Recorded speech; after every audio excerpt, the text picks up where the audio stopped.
नमस्कार दोस्तों, बहुत बहुत स्वागत है आपका हमारे चैनल पर। तो मैं आज आप लोगों को अपने चैनल तंत्र गुरुजी के माध्यम से बड़ी ही रोचक जानकारी देने जा रहा हूं तंत्र साधना को लेकर। तो तंत्र, मंत्र, यंत्र और योग साधना का हमारे जीवन में क्या महत्व है और इसका क्या लाभ है, इसके बारे में हम आप लोगों से के साथ विस्तार से चर्चा करेंगे। और तंत्र साधना की शुरुआत कैसे की जाती है और किन लोगों को करना चाहिए। हिंदू धर्म में हजारों तरह की साधनाओं का वर्णन मिलता है। साधना से सिद्धियां प्राप्त होती हैं और व्यक्ति सिद्धियां इसलिए प्राप्त करता है क्योंकि या तो वह उससे सांसारिक लाभ प्राप्त करना चाहता है या फिर आध्यात्मिक लाभ। मूलतः साधना के चार प्रकार माने गए हैं और तंत्र साधना तो एक हठ साधना है जिसे हठ योगी ज्यादा सिद्ध कर पाते हैं। तो आधे अधूरे ज्ञान के ऊपर कभी साधना की तरफ मुड़ना नहीं चाहिए, ये फायदा की जगह नुकसान कर देता है। तो तंत्र साधना, मंत्र साधना, यंत्र साधना और योग साधना, तीनों ही तरह की साधना में कई प्रकार के उपाय बताए गए हैं। तो आइए जानते हैं साधना के तरीके और उनसे होने वाले लाभ। तो दोस्तों, तांत्रिक साधना दो प्रकार की होती है, एक वाम मार्गी और दूसरी दक्षिण मार्गी। वाम मार्गी साधना बेहद कठिन है। वाम मार्गी तंत्र साधना में 6 प्रकार के कर्म बताए गए हैं जिसे षट कर्म कहते हैं। शांति वक्ष स्तंभनानि विश्वेश सुपोश्चाटने तथा गरुड़ो तनिषत् खट्स्कर्माणि मनोषण, अर्थात शांति कर्म, वशीकरण, स्तंभन, विद्वेषण, उच्चाटन, मारण, ये 6 तांत्रिक सटकर्म। इसके अलावा 9 प्रयोगों का वर्णन मिलता है जिसमें मारण, मोहन, स्तंभन, विद्वेषण, उच्चाटन, वशीकरण, आकर्षण, यक्षिणी साधना, रसायन क्रिया, तंत्र के ये 9 प्रयोग माने गए हैं जिससे रोग, कुकृत्य और ग्रह आदि की शांति होती है। उसको शांति कर्म कहा जाता है। और जिस कर्म से सब प्राणियों को बस में किया जाए उसे वशीकरण प्रयोग कहते हैं, तथा जिससे प्राणियों की प्रवृत्ति को रोक दी जाए उसको स्तंभन कहते हैं, तथा दो प्राणियों की परस्पर प्रीति को छुड़ा देने वाले का नाम विद्वेषण है। और जिस कर्म से किसी प्राणी को देश आदि से पृथक कर दिया जाए उसे उच्चाटन प्रयोग कहते हैं, तथा जिस कर्म से प्राण हरण किया जाए उसे मारण कर्म कहते हैं। मंत्र साधना में भी कई प्रकार की मंत्र होती है। मंत्र से किसी देवी या देवता को साधा जाता है और मंत्र से किसी भूत या पिशाच को भी साधा जाता है। मंत्र का अर्थ है मन को एक तंत्र में लाना। मन जब मंत्र के अधीन हो जाता है तब वह सिद्ध होने लगता है। मंत्र साधना भौतिक बाधाओं का आध्यात्मिक उपचार माना जाता है। मुख्यतः 3 प्रकार के मंत्र होते हैं, वैदिक मंत्र, तांत्रिक मंत्र और साबर मंत्र। मंत्र जप के भेद में 3 भेद होते हैं, वाचिक जप, मानस जप, उपासु जप। वाचिक जप में ऊंचे स्वर में स्पष्ट शब्दों में मंत्र का उच्चारण किया जाता है। मानस जप का अर्थ है मन ही मन जप को करना है। उपांशु जप का अर्थ है जिसमें जप करने वाले की जीभ या ओष्ठ हिलते हुए दिखाई देते हैं लेकिन आवाज नहीं सुनाई देती। बिल्कुल धीमी गति में जप करना ही उपांशु जप है। तो इसके जो नियम माने जाते हैं, मंत्र साधना में विशेष ध्यान देने वाली बात है मंत्र का सही उच्चारण। दूसरी बात, जिस मंत्र का जप अथवा अनुष्ठान करना है उसका अर्घ पहले ही लेना चाहिए। मंत्र सिद्ध करने के लिए आवश्यक है कि मंत्र को गुप्त रखा जाए। प्रतिदिन के जप से ही सिद्ध होती है मंत्र। किसी विशिष्ट सिद्धि के लिए सूर्य अथवा चंद्र ग्रहण के समय किसी भी नदी में खड़े होकर जप करना चाहिए जिसमें किया गया यह जप शीघ्र लाभदायक होता है। जप का दशांश हवन करना चाहिए और ब्राह्मण या गरीबों को भोजन जरूर करना चाहिए। यंत्र साधना सबसे सरल है। बस यंत्र लाकर आप उसे सिद्ध करके घर में रखें लोग, तो आप कार्य अपने आप आपके सारे कार्य सफल होते हैं। यंत्र साधना को कवच साधना भी कहते हैं। यंत्र को दो प्रकार से बनाया जाता है, अंक द्वारा और मंत्र द्वारा। यंत्र साधना में अधिकांशतः अंकों से संबंधित यंत्र अधिक प्रचलित हैं। श्री यंत्र, घंटा, कर्ण यंत्र आदि अनेक यंत्र ऐसे भी हैं जिनकी रचना में मंत्रों का भी प्रयोग होता है और ये बनाने में अति क्लिष्ट होते हैं। इस साधना के अंतर्गत कागज अथवा भोजपत्र या धातु पत्र पर विशिष्ट स्याही से या किसी अन्यान्य साधनों के द्वारा आकृत चित्र या संख्याएं बनाई जाती हैं। इस आकृत की पूजा की जाती है अथवा एक निश्चित संख्या तक उसे बार बार बनाया जाता है। इन्हें बनाने के लिए विशिष्ट विधि, मुहूर्त और अतिरिक्त दक्षता की आवश्यकता होती है। यंत्र का कवच भी सभी तरह की मनोकामनाएं पूर्ति के लिए बनाए जाते हैं, जैसे वशीकरण, सम्मोहन या आकर्षण, धन अर्जन, सफलता, शत्रु निवारण, भूत बाधा निवारण, होनी अनहोनी से बचाव आदि के लिए यंत्र या कवच बनाए जाते हैं।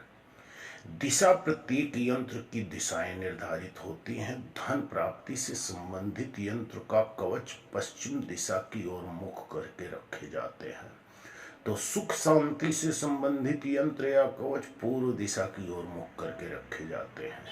वशीकरण, सम्मोहन या आकर्षण के यंत्र या कवच उत्तर दिशा की ओर मुख करके, तो शत्रु बाधा निवारण या क्रूर कर्म से संबंधित यंत्र या कवच दक्षिण दिशा की ओर मुख करके रखे जाते हैं।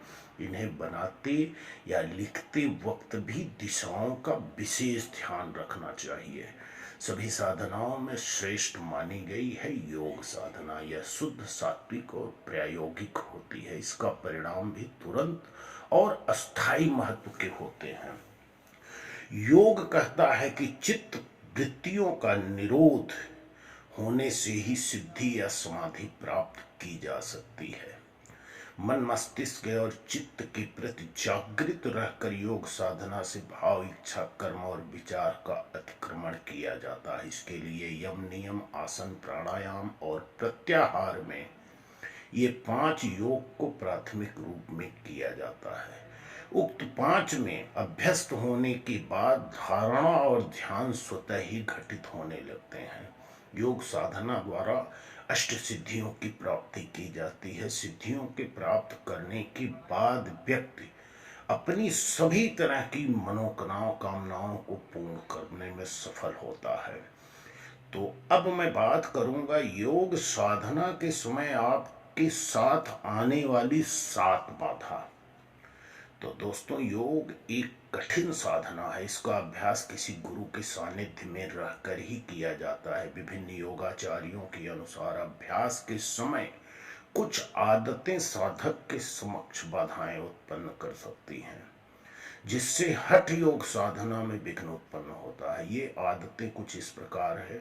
जैसे पहली आदत है अधिक आहार। अधिक आहार की आदत योग में बाधा उत्पन्न करती है। डटकर भोजन करने वाले आलस्य, निद्रा, मोटापे आदि के शिकार बन जाते हैं। यौगिक आहार नियम को जानकर ही आहार करें। आहार संयम होना आवश्यक है।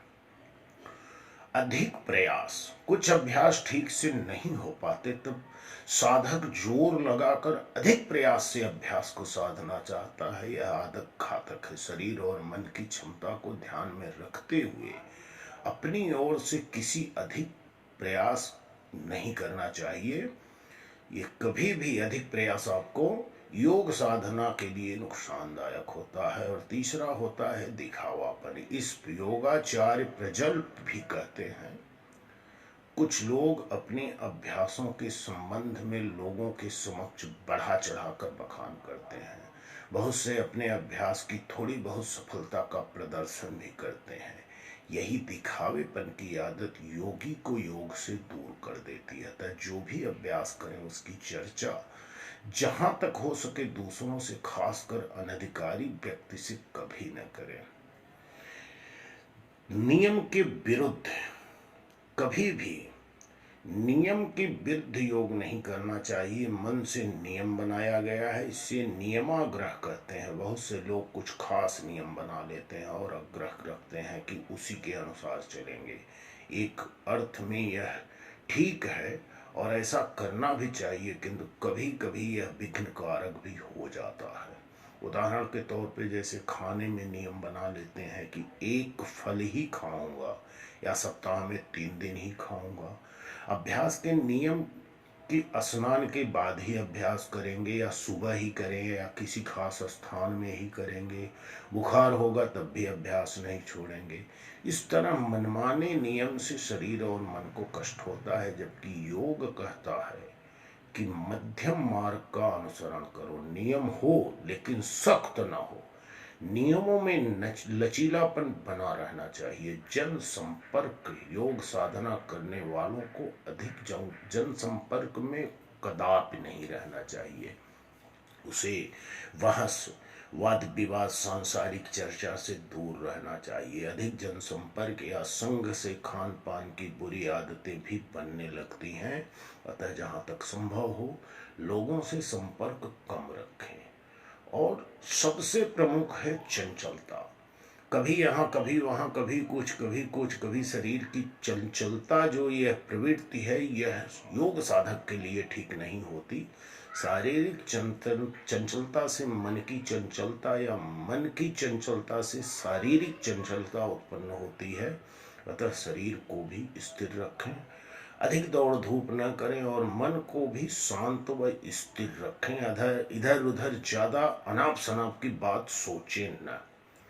और सबसे महत्वपूर्ण विषय होता है संकल्प और धैर्य।